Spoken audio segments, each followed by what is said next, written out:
Est-ce que vous pouvez vous présenter? Alors, Monsieur Omar Runi, directeur de l'agence immobilière sociale Solia. Alors ici, on est dans la première pension des familles de Guyane. Comment vous est venue cette idée? Alors, cette idée, elle est venue de l'équipe. Avant d'être une idée, elle est née d'un besoin. Donc, en fait, le besoin, c'était quelle solution apporter aux familles monoparentales sur le territoire. Et une fois que ce besoin a été identifié, l'idée était de trouver dans quel outil qu'on allait pouvoir mettre en place pour accompagner ce projet. Et donc la pension de famille s'est révélée l'outil le plus adapté. Quels sont les partenaires qui participent à ce projet? Alors les partenaires qui ont participé sur la partie investissement donc de l'immeuble, il y a eu la CAF à hauteur de 26% et donc Solia sur fonds propres et avec un concours bancaire. Par contre sur la partie accompagnement, l'État participe à 100% sur le projet. Quelle est la capacité d'accueil de cette pension de famille? Alors, la pension de famille a une capacité aujourd'hui, elle est agréée en tout cas pour 20 places, c'est-à-dire 20 personnes. Hein. Elle est composée de 10 chambres, mais nous pouvons porter cette capacité jusqu'à 24 places au maximum.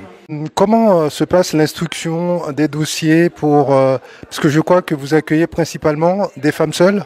Alors, oui, c'est essentiellement des femmes seules de tout horizon possible. Ce sont avant tout des femmes et uniquement des femmes. Alors, les orientations se font essentiellement via des partenaires, des acteurs du social hein, qui les accompagnent vers l'insertion professionnelle ou sur le champ social, par exemple, des femmes qui sont en décrochage, des personnes qui sont en réinsertion, formation. Voilà, c'est souvent les partenaires associatifs qui nous orientent les publics. Pourquoi le choix des femmes? Aujourd'hui, la monoparentalité en Guyane, nous sommes le département le plus touché par ce phénomène. 67% de monoparentalité sur le territoire, avec une difficulté forcément d'accès au logement et surtout sur les publics jeunes. Nous avons vu ce matin lors des ateliers que les publics aujourd'hui monoparentaux représentent une tranche d'âge entre 18 et 30 ans, donc qui ont des difficultés à l'accès eu égard à leurs ressources, puisque souvent ce sont des publics qui n'ont pas de ressources autres que celles des prestations familiales. Quels sont les prescripteurs avec lesquels vous travaillez et qui vous redirigent ces femmes? Alors, les prescripteurs, ce sont les services de l'État dans un premier temps, donc, avec son outil, donc, le SIAO. Donc les personnes passent par le 115 SAMU social et ensuite le SAMU social centralise ses besoins et nous fait remonter les dossiers. À la base, vous êtes, vous, un chef d'entreprise. Ce projet est-il rentable? Alors, nous ne sommes pas chef d'entreprise, nous sommes association. Moi, je suis le directeur d'association. Et en fait, on n'est pas sur une notion de rentabilité. Nous sommes vraiment sur une notion d'utilité sociale. Donc, bien sûr que les projets doivent se tenir à l'équilibre financier, mais on est vraiment sur une notion d'utilité sociale. Alors, les personnes que vous accueillez sont censées rester combien de temps dans cette pension de famille? La pension de famille, il n'y a pas de durée on permet aux personnes de prendre le temps qui leur est nécessaire pour pouvoir se reconstruire un projet de vie et repartir. C'est elles qui décident quand on met fin, en tout cas au dispositif, mais il n'est pas prévu il n'y a pas de durée. Il n'y a pas de durée dans le temps, c'est elles qui décident. Est-ce qu'elles peuvent venir avec leurs enfants dans cette pension? Alors, on peut accueillir jusqu'à 2 enfants, comme je vous l'ai dit. Pourquoi? Parce que les logements ont été adaptés pour ce type de composition familiale.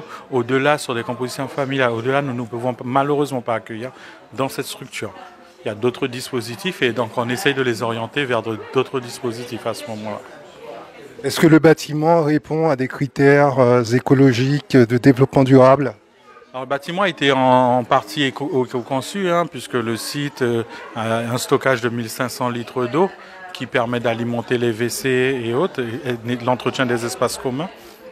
Nous avons des puits de lumière qui éclairent en tout cas toutes les parties collectives. une isolation de toiture, du chauffe-eau solaire. L'éclairage sur site a été adapté, donc il y a une minuterie qui contrôle tout l'éclairage. Donc voilà, c'est une économie d'environ 3 600 € par an estimée sur le site, grâce à la mise en œuvre de tous ces dispositifs. Est-ce que vous comptez très rapidement dupliquer ce projet dans d'autres communes de Guyane? Oui, bien sûr, c'est tout l'intérêt aujourd'hui, en tout cas des échanges que nous avons avec les différents partenaires, c'est de voir quelles sont les possibilités, d'essayer de planifier avec eux tout ça, parce que bien sûr un projet tel que celui-ci demande du temps, et donc on ne peut pas agir dans l'urgence. Et à l'issue de ces échanges, l'idée c'est de dresser une planification peut-être pour les 5 prochaines années sur notre territoire. En termes d'emploi, qu'est-ce que cela représente? Parlez-nous un petit peu de votre organisation, de vos effectifs. Alors actuellement l'effectif est de 10. Alors justement la création de cette pension de famille a quand même permis de générer un emploi supplémentaire, puisqu'on a une note à demeure, avec aussi un renforcement des effectifs sur le siège, puisque l'hôte intervient dans la vie quotidienne, mais nous avons les travailleurs sociaux, eux, qui interviennent sur des problématiques plus spécifiques. Donc plus les dispositifs prennent de l'importance et plus les équipes en tout cas évoluent avec les dispositifs. Est-ce qu'on peut avoir des idées, des profils de collaborateurs qui interviennent dans ce type de projet? Alors, nous sommes essentiellement sur sur le champ social, puisque nous avons deux aspects du métier. Sur le champ social, nous sommes plutôt sur des profils travailleurs sociaux, CESF, assistante sociale ou autre. Et sur la partie habitat, nous sommes plutôt sur des profils gestionnaires locatifs, technicien habitat, puisque nous avons une partie maintenance que nous assurons, assistant de gestion locative, voilà, tous les métiers en tout cas liés à la gestion locative, puisque nous sommes une agence immobilière et donc c'est le cœur de notre métier, entre autres. Et donc nous avons une partie du personnel, 40% du personnel aujourd'hui qui est dédié à cette activité. Est-ce qu'il y a un soin porté à l'apprentissage, à accompagner, à aider en fait ces femmes que vous accueillez à vivre ensemble, puisque là elles sont amenées à vivre en collectivité. Pour celles qui n'ont pas forcément l'habitude, est-ce que vous les accompagnez en ce sens? Alors on les accompagne, oui. Alors dans la vie du quotidien avec notre hôte qui est là pour justement les aider dans le quotidien, quand nous avons des problématiques très spécifiques, les travailleurs sociaux chez nous prennent le relais et travaillent là en réseau de partenaires justement à lever les différentes problématiques identifiées. Pour des femmes qui voudraient rejoindre cette pension de famille, comment doivent-elles s'y prendre? Alors elles doivent tout d'abord composer le 115, passer par le SAMU social qui fera un diagnostic social avec une préconisation d'orientation. Le site compose 10 appartements, 4 en collectif à l'intérieur de la maison principale et 6 en extérieur, avec 3 grands appartements dans un PMR, un qui est assimilé PMR, en tout cas qui est prêt, et un autre qui est totalement indépendant. 3 plus petits de 19 mètres carrés au centre qui peuvent accueillir une mère avec un nourrisson ou un enfant en bas âge. Voilà, donc je vais vous montrer le PMR entre autres. Voilà, donc on a un PMR ici, donc toutes les pièces à l'extérieur les familles sont complètement autonomes puisqu'elles sont entièrement équipées, placard, micro-ondes, frigo, tout ce qu'il faut, avec tous les équipements mobiliers. Donc là nous avons une salle de bain, voilà, qui est aux normes PMR.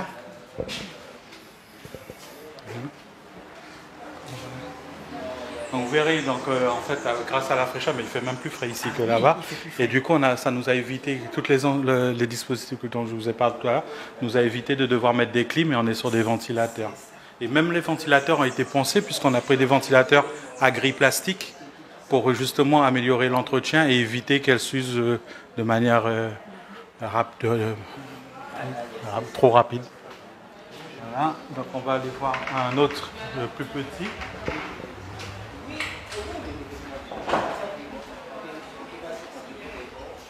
Ici, on en a un qui est plus petit. Donc, pareil, qui est entièrement équipé. Voilà. C'est pareil, on a voulu rendre tout de manière le plus ergonomique possible. Donc, on a évité les portes coulissantes pour éviter de prendre de la place. C'est une buanderie collective avec 3 machines lavantes séchantes. La buanderie est ouverte toute la journée pour qu'elle puisse mettre le linge. Les machines sont programmées le soir elle est fermée et ils récupèrent leur linge que le matin. La buanderie est équipée avec une double alimentation en eau, une alimentation d'eau courante et une alimentation d'eau pluviale qui est alimentée par le bac à eau, la citerne d'eau qui est à l'arrière. Donc on a un studio qui est là. Donc voilà, donc on a la citerne d'eau avec un système de pompe de relevage qui permet d'alimenter, en tout cas derrière. Donc un studio. Et là on va aller sur les parties intérieures. Le collectif.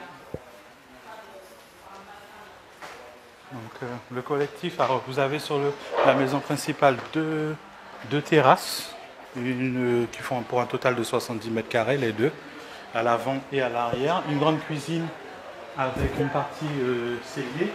Donc le cellier est entièrement équipé pour les besoins des pensionnaires, donc avec des placards pour les réserves de course. Elles ont aussi donc un frigo qui est compartimenté avec des clés. Donc vraiment, elles ont des espaces privés, des congélados. Voilà. C'est très bien. Oui, et chacun a ses clés. compartiments. Voilà. Donc après, un espace séjour qui est alors habituellement aménagé en deux parties, parce qu'on a une partie multimédia pour le coin TV et une partie coin lecture. Vous avez sur cette partie 3 studios et ici vous avez le grand studio à l'intérieur. Et un bureau. Et un bureau justement pour l'accueil des travailleurs sociaux. On est sur un investissement de quel montant? 786 000 euros. Acquisition et réhabilitation compris. Alors on est agréé 20 places, mais nous recevons 10 familles. Voilà. Ouais. Il y a les enfants qui sont comptabilisés pris en compte. Est-ce que vous pouvez vous présenter? Alors bonjour, je m'appelle Célia, je suis âgée de 21 ans et je réside à la pension de famille. Comment vous vous êtes retrouvée ici? Quelles ont été les démarches que vous avez réalisées pour pouvoir être acceptée dans cette pension?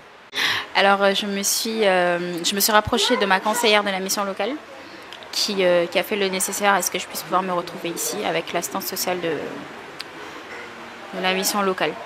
Voilà, donc du coup on a monté un dossier, le dossier est passé en commission assez rapidement et j'ai été prise en charge par la pension.